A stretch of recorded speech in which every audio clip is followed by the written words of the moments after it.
यशाया नबी की किताब पहला बाब 18वीं आयत। अब खुदावंद फरमाता है, आओ हम बाहम हुज्जत करें, अगरचे तुम्हारे गुनाह किरमिजी हों वो बर्फ की मानिंद सफेद हो जाएंगे, और हर चंद वो अरगवानी हो तो भी ऊन की मानिंद उजले होंगे। अगर तुम राजी और फर्माबरदार हो तो जमीन के अच्छे अच्छे फल खाओगे। तो इस जमीन के अच्छे अच्छे फल खाओगे। आओ, कभी किसी ने आपसे ऐसी बात कही है क्या? आओ, अमूमन कोई आओ कहने पर वो एक न्योता है। हमारी बेटी की शादी है, आइए। हमारे बेटे की शादी में आइए। हमारे घर में भला काम हो रहा है, आइए। अमूमन कोई किसी को क्यों बुलाता है, न्योता देता है? यूं ही अगर कोई किसी को न्योता देने से अपने से बड़े लोगों को न्योता देने की कोशिश करते हैं। क्यों ऐसा कहने से? अरे, उनके घर पर वो आया है, हमारे घर पर खाना खाया है, और हमारे घर पर हमसे ज्यादा रसूख वाले लोग आने पर हम खुश होते हैं, और हमारे घर आना है, हम उम्मीद करते हैं, उनको न्योता देते हैं। ये आसान है, लेकिन हमसे ज्यादा गरीब लोगों को, और हमसे ज्यादा बेसहारा लोगों को, और हमसे ज्यादा तकलीफ ज़दा लोगों को हम न्योता नहीं देते हैं। और वो जो ज्यादा अच्छे नहीं हैं, और सब लोग उनसे दूर रहने वाले लोगों को, और सब नफरत करने वाले लोगों को, भुलाए गए लोगों को हम न्योता नहीं देते हैं। और सभी लोग ऐसे लोगों को जिनको सब मानते हों, जिनकी तारीफ हो, जिनकी इज्जत हो, ऐसे लोगों को, ऊंचे ओहदे पर रहने वाले लोगों को, जिनके पास नाम और जिनके पास पैसा है, ऐसे लोगों को। और वो लोग हमारे घर पर आने से हमारी शान कितनी बढ़ती है, ऐसा ख्याल करने से। और अगर किसी को हमारे पास, हमारे घर, हमारे ऑफिस में, कंपनी को न्योता देते हैं तो ये एक आम न्योता है। भाइयों और बहनों, खुदा भी न्योता भेज रहा है। आइए, ऐसा कह रहा है। आज मैं सुनाने वाली तकरीर का मौजू न्योता। क्या है न्योता? इस न्योते को 3 नाम दिए हैं। पहला वाला, बुलाने में खासियत। दूसरा, बुलाने में मोहब्बत। बुलाने में मोहब्बत। तीसरा, बुलाने में पाकीज़गी, बुलाने में रूहानियत। पहला वाला, बुलाने में खासियत। जिंदा खुदावंद खुदा, कुल कायनात को बनाने वाला खुदावंद खुदा बुलाता है। किसे बुला रहा है मालूम है? अमीरों को नहीं, अमीरों को नहीं, इंसान की नजरों में अमीरों और बड़ी शख्सियत को नहीं। इंसान जिन्हें बुलाते हैं और जिनके आने से इज्जत मिलती है, ऐसा सोचने वालों को नहीं। तो खुदा बुलाता है किसे मालूम है? गुनाहगार लोग, मेरे पास आओ।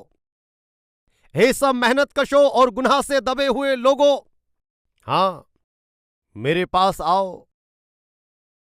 तेरे किए गए गुनाह की वजह से तुझे तसल्ली इत्मीनान नहीं है, और तेरी आदतों की वजह से तेरी जिंदगी खराब हो गई, और तेरे गुस्से की वजह से तेरा घराना टूट गया है, अलग हो गया है, और बिना जिम्मेदारी की जिंदगी जीने से तेरे बच्चों का मुस्तकबिल खराब हो गया है। तेरी वजह से तुझे और तेरे घर के लोगों को इत्मीनान नहीं है, और तेरी वजह से तुझे भी तेरे घर वालों को तसल्ली नहीं है। कुछ मामलों में कुछ शौहर और कुछ बीबी, और सताने वाले शौहर को देखकर, सताने वाली तकलीफ देने वाली बीबी को देखकर, और सीधे ना बोलकर वो कहते हैं कि ये मरने से बेहतर होता था, और ये खत्म हो जाती, इसके मरने से ही बेहतर होता। माँ और बहनों, कभी आपके शौहर को मरने से अच्छा रहेगा आपने कहा या नहीं कहा? हाँ भाई, आप बिल्कुल सीधे पूछ रहे हैं, ऐसे कैसे? और ये सारे तो हम अपने दिल में ही बोल लेते हैं, मन में सोचते हैं। भाई, आपकी बीवी के तकलीफ देने से ये मरने से बेहतर होगा। आप सच बताइए, सोचा या नहीं सोचा? बोलिए, सोचे या नहीं सोचे? अपना शौहर ही नहीं सहता है, अपनी बीवी बर्दाश्त नहीं करती है, और कुछ मामलों में माँ बाप भी अपने बच्चों के सताने की वजह से उन बातों को बर्दाश्त ना करके कहते हैं, भला होता तू पैदा ही ना होता।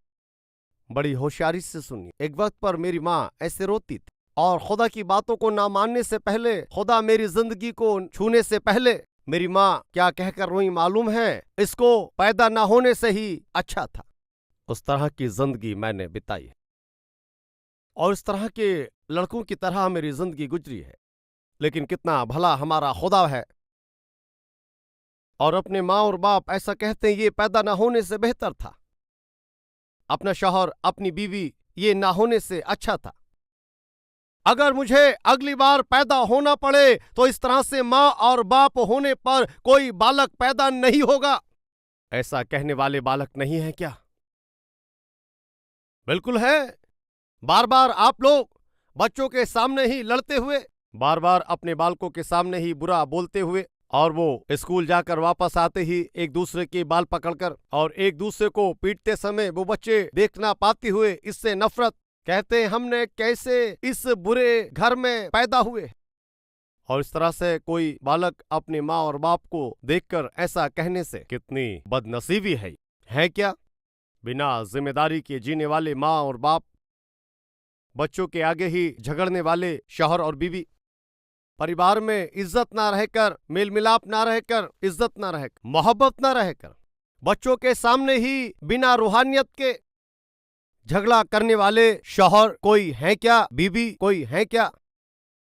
माँ बाप मेहनत मशक्कत करके एक एक पैसे को इकट्ठा करके और तुम्हारी पढ़ाई के लिए, मुस्तकबिल के लिए, तुम्हारे स्कूल के लिए, कॉलेज के लिए फीस इकट्ठी करके, और तुझे बड़ा इंसान बनना है, उसका सहारा बनना है, वो ये सोचकर, और उनकी तकलीफों को दूर करना है ये उम्मीद करते हुए, अपने घर को और खेत को गिरवी रखकर बड़ी उम्मीद के साथ तुझे पढ़ाना है। ऐसी उम्मीद करने से तुझे पढ़ना है, ऐसी उम्मीद करने के लोग हैं क्या हमारे बीच? वो माँ और बाप पर ध्यान ना करके और माँ और बाप के हाथ से भेजे गए पैसों को ऐश में उड़ाने के लिए, पीने और घूमने के लिए खर्च करने वाले, कॉलेज की फीस ना देकर एग्जाम की फीस ना देने वाले, आपको दिए गए पैसों को, गलत आदतों को, बुरे काम करने के लिए, पीने के लिए, घूमने के लिए और बुरे कामों पर खर्च करने वाले हैं क्या?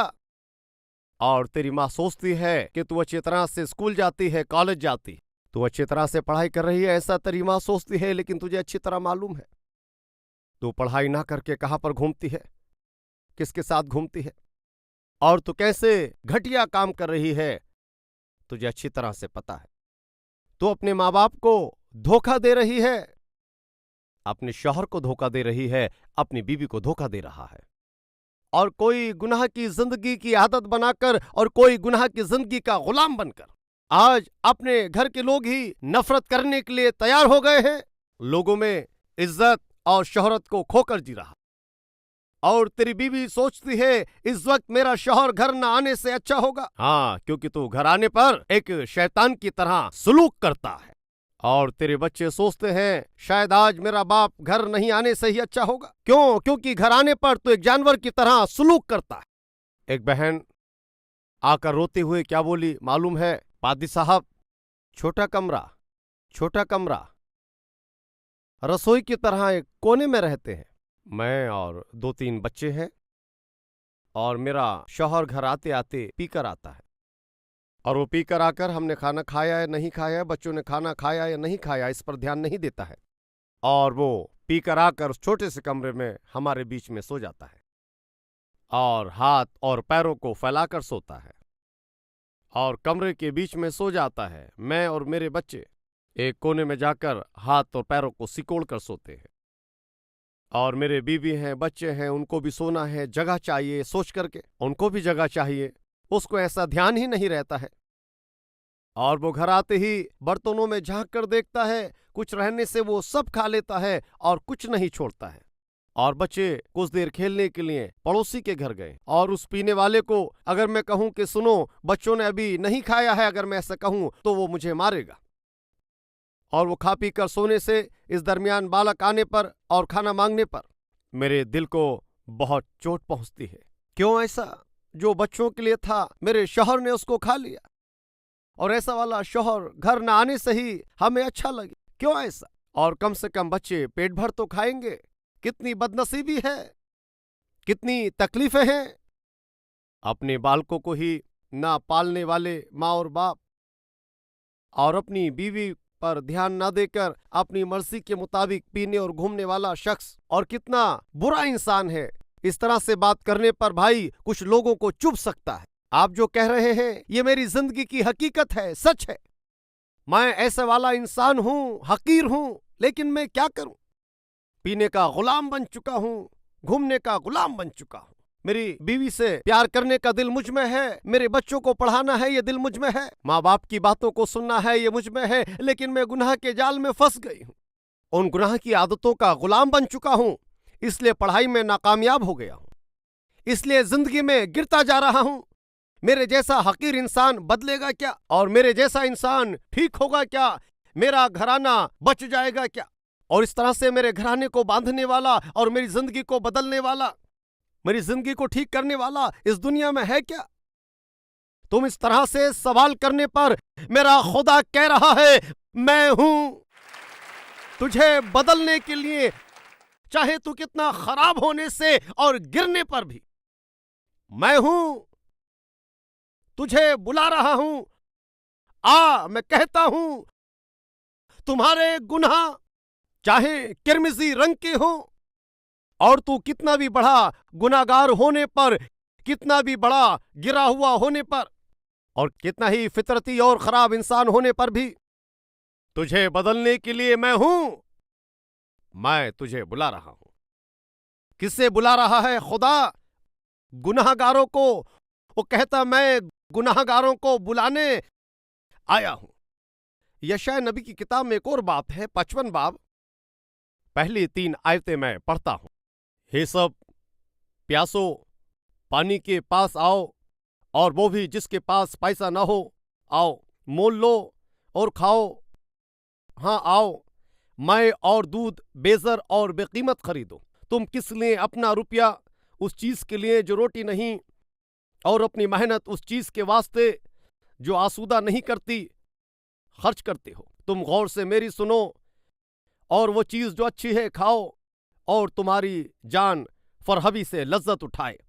कान लगाओ और मेरे पास आओ, सुनो और तुम्हारी जान जिंदा रहेगी, और मैं तुमको अबदी अहद यानी हजरत दाऊद की सच्ची नेमतें बख्शूंगा। हजरत दाऊद की अब्दी अहद की नेमतें। आइए मेरे फजल करने वाली बातों को जिंदगी में ले लीजिए, मेरे फजल के छुटकारे की नेमतों को ले लीजिए। तुम्हें तसल्ली चाहिए, इत्मीनान चाहिए, जिंदगी चाहिए, गुनाह की माफी चाहिए, किए गए गुनाहों से छुटकारा चाहिए, तेरी बुरी आदतों से छुटकारा चाहिए। खुदामंद खुदा फरमाता है मैं तुझे दूंगा, आ। तुझे कुछ देने की जरूरत नहीं है, और तू कैसा भी गुनाहगार, कैसा भी बदकार और कैसा भी फितरती होने पर भी तेरा चेहरा, तेरी बीवी पसंद ना करने पर भी तेरा चेहरा, और तेरे बच्चे तुझे ना देखने से पसंद करने पर, और तू बदकार होने पर भी मैं तुझे देखने के लिए पसंद करता हूं। तुझसे मोहब्बत करने वाला खुदा मैं हूं। मां तुझे भूल सकती है, लेकिन मैं तुझे नहीं भूलूंगा।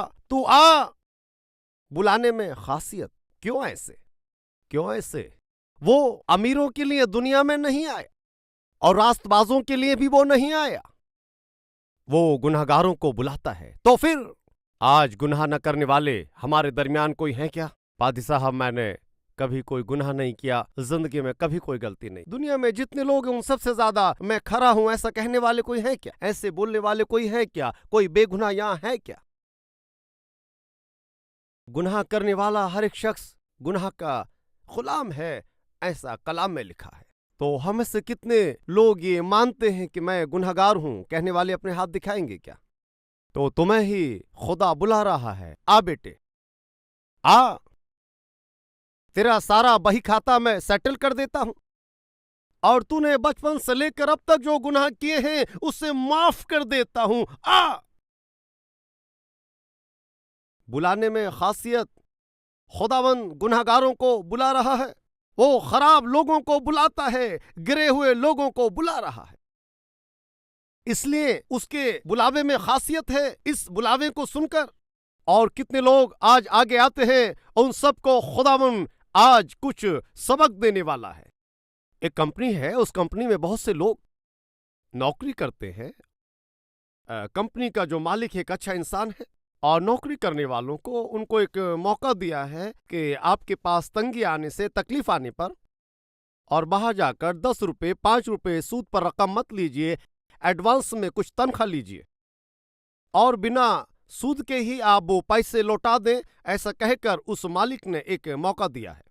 उसने जब ये मौका दिया है तो उस कंपनी में काम करने वाले जो लोग हैं मेहनतकश, और कभी तकलीफ और मुसीबत आने पर फौरन ही 10,000 रुपये, 20,000 रुपये, और बेटी की शादी है इसलिए 50,000 रुपये, और बेटे को आगे पढ़ाई करानी है उसके लिए 50,000 या 1 लाख रुपए, इस तरह से। और उस कंपनी में काम करने वाले उन तमाम लोगों ने अपनी जरूरतों के लिए कुछ पैसा लिया है, और एक एक शख्स इस तरह से पैसे और पैसे और पैसे ले रहा है। और ताजुब की बात क्या है, ये कहने पर उनकी जरूरत के मुताबिक वे लोग खुशी से पैसा ले रहे हैं, लेकिन वापस देने का वक्त होने पर उनके चेहरे पर कोई तसल्ली नहीं दिख रही है। ऐसा क्यों? जब हम कर्ज लेते हैं तो उस वक्त पर वो हलीमी, दे देता हूं, 1 महीने में वापस करूंगा और 2 महीने में दे दूंगा ना, और इस तरह से भरोसा दिलाते हैं। वो कर्ज देने के बाद उनके पीछे घूमना है, हमें क्या, नहीं उनको। क्यों ऐसे उनके पीछे पड़ना है? उनको ढूंढना पड़ेगा ना। और जब कर्ज लिए थे तो बहुत आसान से लिए थे, लेकिन जब वापस करना है तो मुश्किल लगता है। और इस दरमियान मालिक ने अपने एक ओहदेदार को बुलाकर पूछा, ये जो कर्ज ले रहे हैं वापस दे रहे हैं क्या? और वो कहता है कि अपनी कंपनी में रहने वाले तमाम लोगों ने कर्ज तो लिया है, लेकिन वापस देना मुश्किल हो रहा है, और इस तरह से वे अपने तसल्ली और इत्मीनान को खोते जा रहे हैं। उन्होंने जो कर्ज लिया है वो बढ़ रहा है और हम दे नहीं पाएंगे, आज या कल हमें काम से निकाला जाएगा, और इस तरह के डर में वो जी रहे हैं। अब कंपनी के मालिक ने सोचा है, और ऐसा क्या करूं कि वे इत्मीनान से रहेंगे। मैंने उन पर तरस खाकर उनको कर्ज दिया है, अब वो वापस नहीं दे पा रहे हैं, क्या करना है? और एक दिन जरूरी बातों में एक बात कहलवाई हमारी कंपनी में, और वो जितने भी शख्स जिन्होंने कर्जा लिया है, उनमें से कर्जा लिए हुए लोग, और आप में से जितनों ने भी जितना कर्जा लिया है उसको बेहतर तरीके से एक कागज पर लिखकर दोपहर 12 बजे तक मेरे पास लाइए, और वो मैं सारा कर्ज माफ कर दूंगा। ऐसा करके उसने मुनादी कहराई, और ये बात सारी कंपनी के लोगों को मालूम हुई। और दूसरा दिन जब आया, सारे लोग आपस में बातें करने लगे। एक कहता है, इसमें कोई साजिश है, कहते हैं इसके पीछे कोई साजिश है। और आप में जितनों ने भी कर्ज लिया है अच्छी तरह से कागज पर लिख कर लाइए, ऐसा कहने से, और हम लोगों से ही वो लिखवाकर, और आप ही ने ऐसा लिख कर दिया है कहकर, और हम पर मुकदमा लगाकर अंदर डलवाएगा। तो अब क्या करेंगे? अब कोई भी दफ्तर के पास मत जाइए, हम हाकिम से नहीं मिलेंगे, और मिलेंगे तो हमारा काम तमाम ही। और दूसरा शख्स आकर, अरे ऐसा नहीं, वो कह रहे हैं ना, और अगर उस्ताद से करना है तो हम सबको ऐसे, और अपने रहम से इस तरह से हमें कर्ज क्यों देगा? जब नफा ज्यादा हुआ इसलिए सबको दे दिया ऐसा करके। अब कंपनी मुश्किल में है इसलिए, और वो नफा ना आने पर भी हमारे पास से पैसे आएंगे, उसने सोचा। और उसमें बड़ी बात क्या है, उतना ही तो क्या, फिर और नहीं तो क्या। और कोई भी कब तक पैसे देगा, और हम लोग वापस ना देने से कौन चुप बैठेगा? इसके पीछे कोई साजिश है, कोई मत जाइए। और ये तमाम बातें पूरी कंपनी में फैल गईं। और 2 दिन एक शख्स कंपनी में नहीं आया और उस दिन वो गांव में आया और बस से उतरते ही किसी ने उसे बताया, तुम्हें मालूम है क्या, और तूने अपनी कंपनी से कर्ज लिया है क्या? हाँ, बहुत लिया। कितना लिया? 3 लाख तक लिया। तो तुझे एक बात क्या है, दोपहर 12 बजे तक तूने जितना उधार लिया है और उसको सारा लिख कर ले जाने से उसको माफ करेंगे, ऐसा कहा। सच है क्या? और मेरे जो उधार है वो सब माफ होगा क्या? उसके लिए मुझे बुलाया है क्या? और इस तरह से वो दौड़ते हुए गया, जब जब जितना लिया है कागज पर लिखकर। और 11:45 पर वो जल्दी जल्दी दफ्तर में आने पर गेट पर बहुत सारे लोग इसे देखकर, अरे कहाँ जा रहा है? अरे नहीं, हमारा जो मालिक है वो हमारे सारे कर्जे माफ कर रहा है। कितना कर्ज लिए? 3 लाख लिए। अरे तुमने 3 लाख लिए, लेकिन 2 लाख लिया। तुमने कितना लिया? 4 लाख लिया। और लाखों का कर्ज हमने लिए, और जितना हम सब ने कर्ज लिया वो मिलाने पर लगभग 1 करोड़ होगा। और वो कौन सा मालिक है जो हमें माफ करेगा? इसके पीछे कोई साजिश है, और इसमें तो अपने आप को कुर्बान मत कर, ऐसा कहने से। और कभी आपने 10 रुपए मुझे नहीं दिए, मुश्किल में हाथ फैलाने पर भी कभी आपने 10 रुपया मुझे नहीं दिया, लेकिन हमारे मालिक ने हमें 3 लाख कर्ज दिया है। आपकी बातें मानने से बेहतर है मैं अपने मालिक की बातें मानूं। और ऐसा कहकर वो फौरन दफ्तर में चला गया। 12 बजे तक दफ्तर खुला था।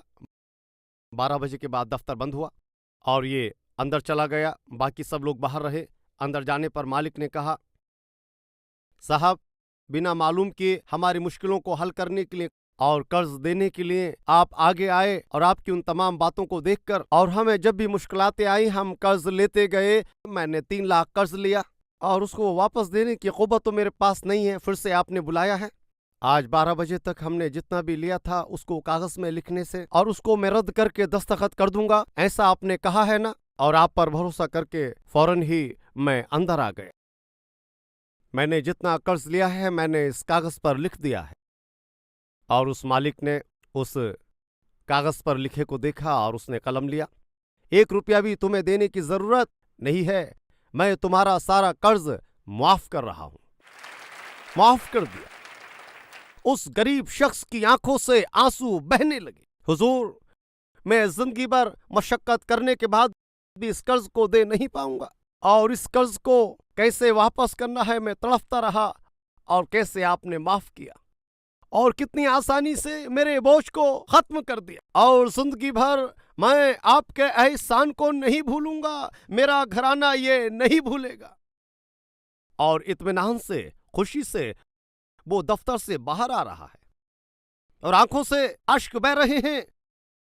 दूर से ये सारे देख रहे हैं, और उस तरह से उसकी आंखों से अश्क बहते हुए देखने पर और बाहर रहने वाले इंतजार करने वालों को समझ आया, सुनो, हमने जो सोचा वही हुआ। देखो वो कैसे रोते हुए बाहर आ रहा है। देखो, हम सचमुच खुश नसीब हैं क्योंकि हम अंदर नहीं गए और नहीं रो रहे। और वो रोते हुए बाहर आने पर चुप न रहते हुए कोई मालूम करे, क्या हुआ? अरे फालतू इंसान हो, कितने पागल हैं आप। क्या हुआ? अंदर जाकर आपने तरस खाकर मुझे कर्ज दिया है, लेकिन इसे ना चुकाकर उस तरह से तड़फते हुए मुझे माफ करता हूं कहकर सारा कर्ज माफ करेंगे, आपने ऐसा कहकर वादा किया है और इसलिए आया हूं सबके कहने से। उसने फौरन ही मेरे जो कर्जदारी का कागज था उसे लेकर, 1 रुपया भी देने की जरूरत नहीं है, सब कुछ माफ कर रहा हूं, दस्तखत करके मेरे हाथों में इस कागज को दे दिया है जी। और इसलिए खुशी में आंखों से आंसू बह रहे हैं ऐसा देखने पर। सच है क्या? फौरन ही वो सब दफ्तर में जाने के लिए गए और दरवाजा बंद किया गया। वो दरवाजा बंद होने के बाद कोई भी माफी मिलने का मौका ना रहा। भाइयों और बहनों, गौर से सुनिए, आज आपको और मुझे खुदा एक बड़ा अजीब न्योता दे रहा है, एक अजीब बुलावा दे रहा है। क्या कहकर इस दुनिया में पैदाइश से लेकर अब तक जो भी तूने गलतियां की हैं, गुनाह किए हैं, तेरा शौहर तुझे माफ नहीं कर सकता, तेरी बीवी तुझे माफ नहीं कर सकती, तेरे बालक तुझे माफ नहीं कर सकते, लेकिन मेरा खुदा कह रहा है, आ, तुझे मैं माफ करूंगा, तेरे किए गए हर गुनाह को माफ कर देता हूं। उसके न्योते में खासियत क्या है मालूम है? कितने बड़े गुनहगार को वो बुला रहा है, बड़े से बड़े गुनहगारों को माफ करने के लिए तैयार है। आज उस पर यकीन करके ये यकीन करने वाला इंसान जिस तरह से माफी को पाया है, और उसी तरह तुम उस पर ईमान लाकर माफी पाकर जिंदगी भर इत्मीनान से जिएंगे क्या, जिंदगी भर, और शुक्र अदा करते हुए खुदा के मुतालिक बताता है क्या, और उस पर भरोसा ईमान ना रख के आज तू कैसा आया है वैसे ही बदकार और गुनहगार सा, और मैनौश की तरह घुमक्कड़ झगड़ालू, बीवी को मारने वाला, बच्चों के सामने बेकार शख्स की तरह बैठ जाता है, या फिर खुदा के दिए गए नोते को कबूल करके खुदा मैंने किए गए हर गुनाह बिल्कुल माफ करते हैं, या आप फरमा रहे हैं एक ही बार में आप उनको माफ करते हैं, कहते हैं इससे ज्यादा और मुझे क्या चाहिए, आपकी माफी मुझे चाहिए, और आपके इस न्योते को मैं कबूल कर रहा हूं, माफी मांग रहा हूं। ऐसा कहने वाले अपने हाथ दिखाएंगे क्या?